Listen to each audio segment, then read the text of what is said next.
Daron sa tuloy niya ang atong weather specialist si Sir Joseph Gerald Merlas.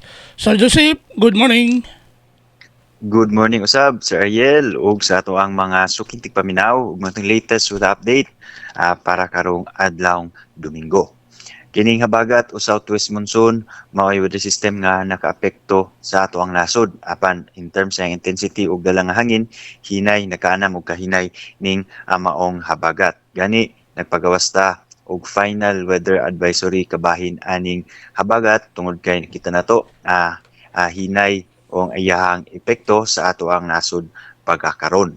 Sa lang bahin, padayon sa tang nagmonitor aning tropical depression nga naagawas sa atong Philippine Area of Responsibility kani si Bagyong Igme. Anay mutang ni around 535 kilometers north-northwest diha sa may Itbayat, Batanes.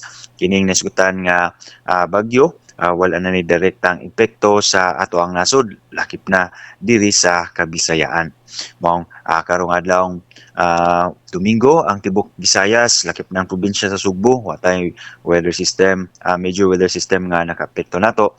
Maong makasinatita ani generally fair weather condition o maayong tempo sa panahon ug nalagi hapi mga tsansa ani mga patak-patak ug mga lumalabay lang na mga pagulan posibleng inubanan sa mga pagpanugdo ug kilat labi na sa hapon o sa gabi tungod ni sa localized thunderstorms ingon man hinungaw sa habagat sa may Western Visayas area.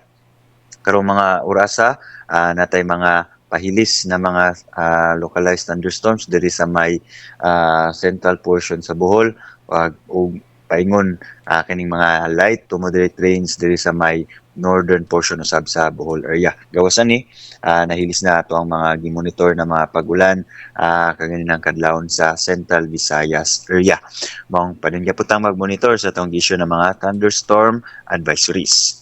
Kemtang sa itong hangin ng kadagatan, wala na tayo gale warning. Ang tibok Visayas, adunay hinay nga sa kasarangan nga hangin, nagikan sa silangan nga sa bagatang silangan, o gatong kadagatan, adunay malinawon nga sa kasarangan nga mga pagbalod, luwas sa pagbiyahe sa ato ang kadagatan. Sa Cebu, atong dagat mo, hunas ni sa alas 7:25 sa buntag, na gimabon nga 0.02 meters, ug motaob sa launa 38 sa hapon nga nagilawmon nga 1.1 meters. Atong temperature forecast 26 up to 32 degrees Celsius watong haring adlaw. Nisubang ni sa alas 5:33 sa buntag ug mosalop sa alas 5:40 sa hapon. Ug matong latest diri sa botan sa Pag-asa Mactan, Visayas UST, Prince Joseph Merlas, maayong buntag ug maayong adlawng Domingo. Salamat Sir Joseph. Happy Sunday kanimo. Welcome sir. Happy Sunday sir. Okay, good morning.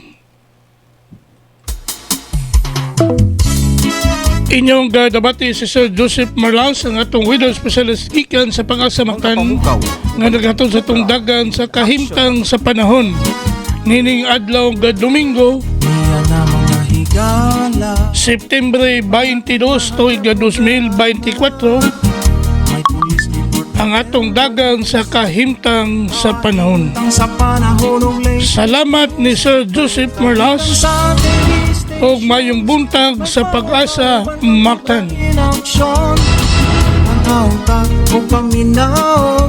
Sayo sa kabuntagon